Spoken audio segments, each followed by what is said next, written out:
far, Tom Brady has not apologized. He's essentially not necessarily defending himself. So it'll be interesting to see how he responds. So let's talk about that.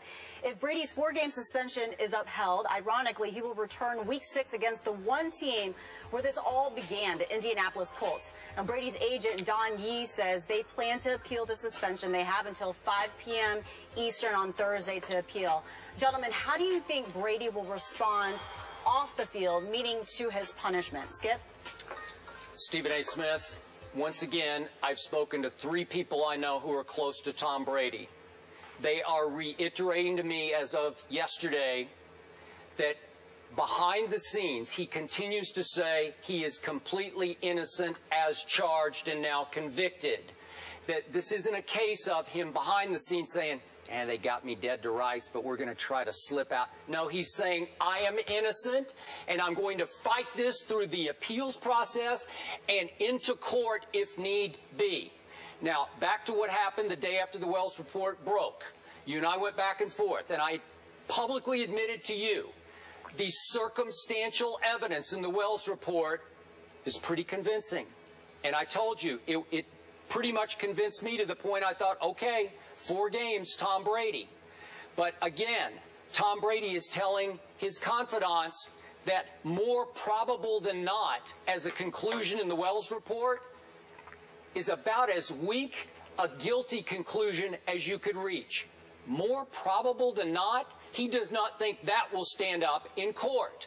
Hence, Mr. Kraft's statement yesterday saying, I give my unconditional support to Tom Brady, and I'm told that Mr. Kraft is now going to throw his considerable weight behind Tom Brady's appeal. First and foremost, they are going to fight for a truly independent arbitrator.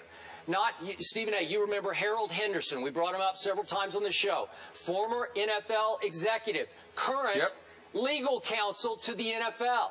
He's the guy now overseeing the appeal of Greg Hardy. He oversaw and ruled against Adrian Peterson in his appeal, which then Adrian Peterson, you recall, took to Judge Doty, who overturned that and said, nope, you got to go back to Harold Henderson. He's got to revisit this. And finally, they reinstated Adrian Peterson.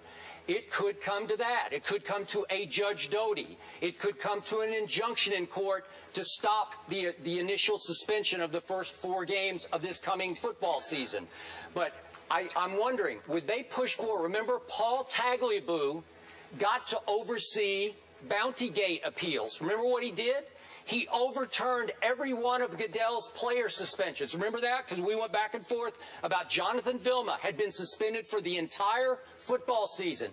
Tagliabue, the ex-NFL commissioner, came in and said, no, overturned. He overturned the 3 other player suspensions. It was a big victory for the players against Goodell.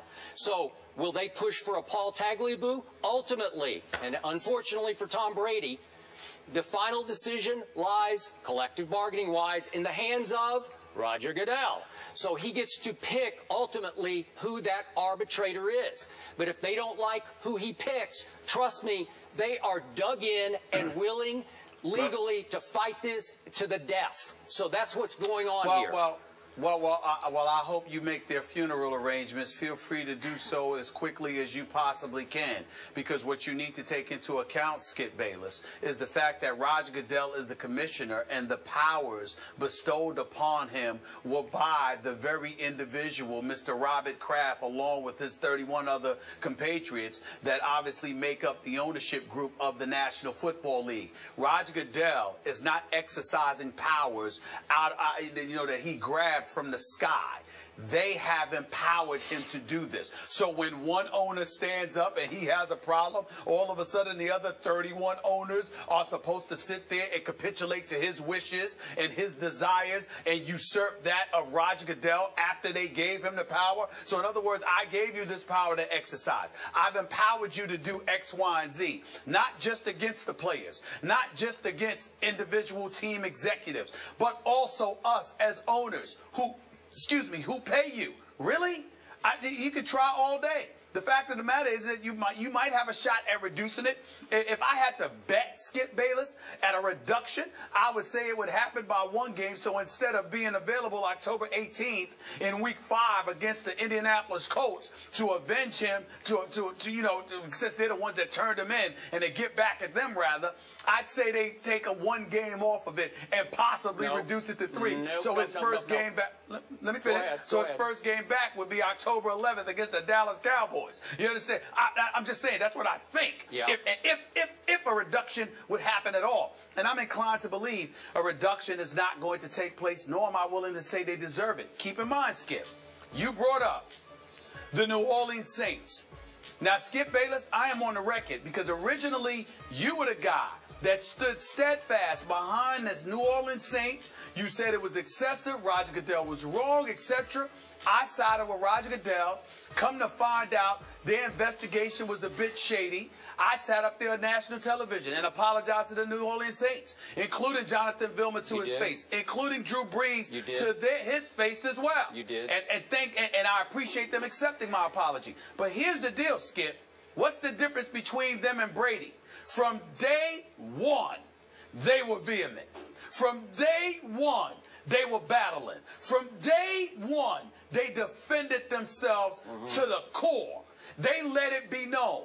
Tom Brady has leaned on, his daddy, the owner, you're missing the his point. agent. No. That's what I'm saying. Okay, you're talking about his public reputation, and we're going to deal with that later in the show, and I'm good with it. I get what you're saying. He has done a lot of damage to his reputation and legacy by not speaking out to the public. Privately is a whole nother matter. And if you know Brady, he doesn't care what you think. He doesn't care what I think. He cares what the court might think, or the NFL court here when it involves an arbitrator. So my point to you is that in the end, it doesn't matter what you're saying about what happened with Drew Brees. In the end, more probable than not, will that stand up in court? See, Brady's saying there's no smoking gun. What do you have on me except circumstantial? More probable than not? Let me ask you a question. Why are you sitting there going, more probable than not, when you yourself read the report, sat back, literally leaned back, and looked in the camera with the saddest face I've seen you have in years? I'll tell you what. And said, Stephen, I have to admit to you, he really looks guilty. I spoke from the Obviously, heart. there was some substance. There was some substance for the report. Okay. That's all I'm saying. But I did say it was all circumstantial, but damning circumstantial. But no smoking gun, right? No smoking gun. Right. Okay. Wait a minute. Now I've heard with my own ears from his confidants who are telling me how adamant he is that he was completely wrongly convicted. I'm not saying I don't know. I don't know the evidence. I've heard lots of details. I don't even want to start sharing them because they would boggle your mind if I started getting into the minutia of what he saw versus what the referees saw or the people measuring the football. That's fair. Okay. That's fair. I'm leaving all that part out, but I heard how adamant confidants are that Tom Brady is saying, I didn't do this and I'm going to fight it. Now, he's not telling you that publicly, and I get it. You would have fought it publicly. I would have fought it publicly. But that's not just it. Skip Bayless, just a few weeks ago, we were on the air, devastated and saddened over the loss of life and the fact that his teammate, Aaron Hernandez, was sentenced to life in prison without the possibility of parole based on circumstantial evidence. Okay. People in the legal system go down based on circumstantial evidence all the time. So the fact that you keep bringing up the legalities of it all, I'm saying to you, shoot, circumstantial evidence, it happens every day. Okay. People go down for that every day. Okay, but my last question to you is, just one last answer. If this did wind up in court and you tried to sell to a judge the Wells report conclusion of it's more probable than not that Tom Brady cheated, what would that judge say? Skip, I'm saying to you, it's possible he'd say, you know what? We're going to rely on the Wells investigation because you got... because you guys collectively bargained to empower the commission, collectively bargained with the players, and as owners, you've empowered the commissioner to have this position. He had this individual conduct the investigation. This is what they concluded. This is his judgment. The courts don't want to get involved in this stuff. They're like, there's a collective bargaining agreement for a reason.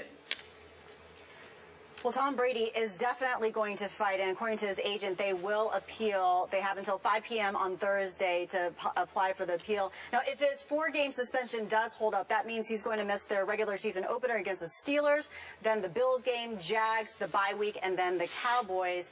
And this is big considering Brady has started every single game for the Patriots since 2009.